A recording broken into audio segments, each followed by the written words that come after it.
This video is sponsored by GenReviews.online. Honest and in-depth reviews across all genders. Your go-to hub for comprehensive product and media reviews. Website www.genreviews.online. Welcome to Tamil vlog YouTube channel. நம்ம இன்றைக்கி பார்க்க போகிறது எந்த கோயில் அப்படின்னு பார்த்தீங்கன்னா அருள்மிகு அமனலிங்கேஸ்வரர் திருக்கோவில். இந்த கோயில் வந்து திருப்பூர் மாவட்டம் உடுமலை வட்டம் திருமூர்த்திமலை அப்படிங்கிற ஒரு இடத்துல வந்து இருக்குது. நீங்கள் எல்லாருமே கேள்விப்பட்டிருப்பீங்க திருமூர்த்திமலை டேம் அப்படின்ட்டு. அது பக்கத்தில் தான் வந்து பார்த்திங்கன்னா நம்ம அந்த அருள்மிகு அமனலிங்கேஸ்வரர் திருக்கோவில் இருக்கின்றது. இந்த திருக்கோவிலுடைய தல சிறப்பு என்னென்னு பார்த்தீங்கன்னா, இங்கு பிரம்மா, விஷ்ணு, சிவன் மும்மூர்த்திகளும் சிறிய குன்றில் சுயம்புவாக அருள்பாலிக்கின்றனர்.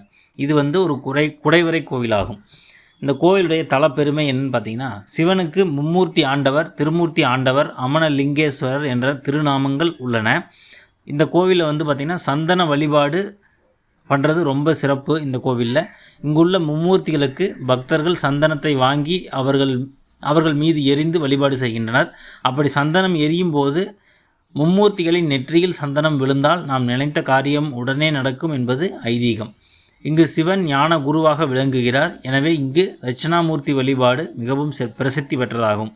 மலையின் மீது பஞ்சலிங்கம் உள்ளது. அத்தரி மகரிஷியும் அவரது மனைவி அனுசியாவும் தினமும் இந்த பஞ்சலிங்கத்தை வழிபட்டு வந்துள்ளார்கள். இன்னமும் அவர்கள் தினமும் இந்த பஞ்சலிங்கத்தை வழிபடுவதாக கூறப்படுகின்றது. இங்குள்ள 8 கால் மண்டபத்தில்தான் மும்மூர்த்திகளும் வந்து தங்கியதாக கூறப்படுகின்றது. இங்கு மும்மூர்த்திகளும் குழந்தையாக விளையாடிய பொழுது அருகிலுள்ள கஞ்ச மலையிலிருந்து ஒரு கல் உருண்டு வந்தது.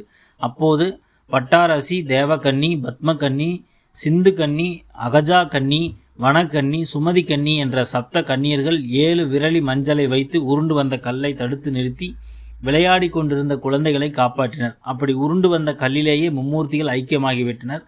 தடுத்து நிறுத்திய விரலி மஞ்சளிலேயே சப்த கன்னியர் ஐக்கியமாகிவிட்டனர். இங்கு இந்த சப்த கன்னியருக்கு தனி சன்னதியும் உண்டு. திருப்பூர் மாவட்டம் உடுமலையிலிருந்து தெற்கே 21 கிலோமீட்டர் தொலைவில் மேற்கு தொடர்ச்சி மலைகளின் பெருந்தொடர்களில் தென் திசை நோக்கி பரவியுள்ள ஆனைமலைகளில் ஒன்றாக திகழ்வது திருமூர்த்திமலை. இந்த மலையின் அடிவார கோவிலில் இருந்து தென்மேற்கே 1 கிலோமீட்டர் தொலைவில் சிற்றோடையாக தோன்றுகின்ற தோணி நதி என்னும் பாலாற்றங்கரையில்தான் அமனலிங்கேஸ்வரர் அருள்பாலிக்கின்றார். அமனன் என்றால் குற்றமற்றவன் என்பது பொருள். குற்றங்களில் இருந்து நீக்கிய இறைவனே அமனலிங்கம். என்றால் அழகிய லிங்கம் என்றும் பொருள்படும். ஒரு காலத்தில் இங்கு சமணர்கள் வாழ்ந்த சுவடுகள் காணப்படுவதால் சமணலிங்கமே காலப்போக்கில் அமனலிங்கம் என மருவியது என்போரும் உண்டு. வடக்கு நோக்கி லிங்க வடிவில் எழுந்தருளியுள்ள ஒரு பாறைதான் அமனலிங்கேஸ்வரர். இந்த பாறையின் மும்மூர்த்திகள் உருவங்கள் வடிக்கப்பட்டுள்ளன. இங்கு விநாயகர், சுப்பிரமணிய சுவாமி, நவகிரக சன்னதிகளும் உள்ளன. அமனலிங்கேஸ்வரர் கோயிலின் முன்புள்ள 30 அடி உயரமுள்ள தீப கம்பம் சிறப்பான சிற்ப வேலைப்பாடுகளுடன் காணப்படுகின்றது. கம்பத்தின் அடிப்பாகத்தில் அட்ட திக்குகளை நோக்கியவாறு பத்ரகாளி, வனதுர்க்கை தேவி, விசாலாட்சி, ஊர்த்துவ தாண்டவர், அகோர வீரபத்திரர், ராமவதாரம், நரசிம்ம அவதாரம், வேணுகோபாலர் சிற்பங்கள் காணப்படுகின்றன. ஆண்டுதோறும் மகா சிவராத்திரி உற்சவம் இக்கோவிலின் சிறப்பான விழாவாகும். குறுமிளகையும் உப்பையும் திருமூர்த்திமலை மீது இட்டு வேண்டிக் கொண்டால் தங்கள் குறைகள் நீங்குகின்றன என்பது பக்தர்களின் நம்பிக்கை.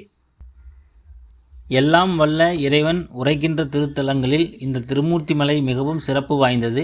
ஏனெனில் இத்தலத்தில் இறைவன் குழந்தை வடிவில் அருள்பாலிப்பதாக ஐதீகம்.